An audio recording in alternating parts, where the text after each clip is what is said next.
Сәлем, сіздермен Айгерім Софи. Бүгін сіздерге 8 адам тойып жейтін стаканчықтағы трайфл тортын жасап көрсететін боламын.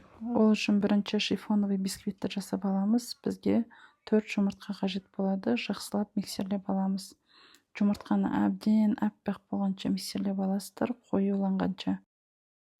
Содан кейін примерно 7 минуттай ғой. Содан кейін қантын салып, тағы да жақсылап тұрып миксерлеп аласыздар.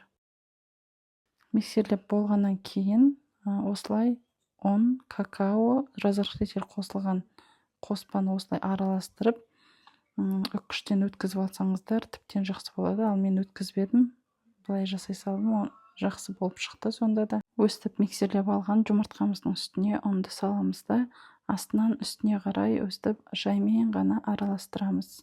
Қатты араластыруға болмайды. Содан кейін үстіне 35 мг ыстық су қайнап тұрған және 30 мг сұйық май құясыздар. Содан кейін жақсылап тағы да бір араластырып аласыздар. Астынан үстіне қарай жаймен айналдырып. Біздің қамырымыздың салмасы дайын болды. Енді бұны 180 градуста қызып тұрған духовкада 35 минут пісіріп алатын боламыз. Осылай формочкаға құясыздар. Бұл формочканың диаметрі 24 сантиметр болады. Өстіп піскен бисквитімізді жақсылап суытып аламыз. Содан кейін үгітіп майдалап қоямыз. Қолмен үгіте бересіздер, осылай екіге бөліп. Бұл бізге стаканчығымыздың астына слой-слоймен қойғанға қажет болады. Мен осылай бірінші барлығын үгітіп дайындап алдым. Және апельсиннің жартысын турадым. Долькаларын қосуға, бірақ апельсиннің орнына малина мен клубника қоссаңыздар жақсырақ болады. Или голубика, басқандай жемістерді. Ал апельсиннен қатты су шығып кетеді екен, сол үшін не советую. Достар, менің рецептімді көріп отқан болсаңыздар, сіздерге және ұнаса, онда лайк басып, арнама тіркеліңіздер. Алда көптеген рецепттермен бөлісетін боламын.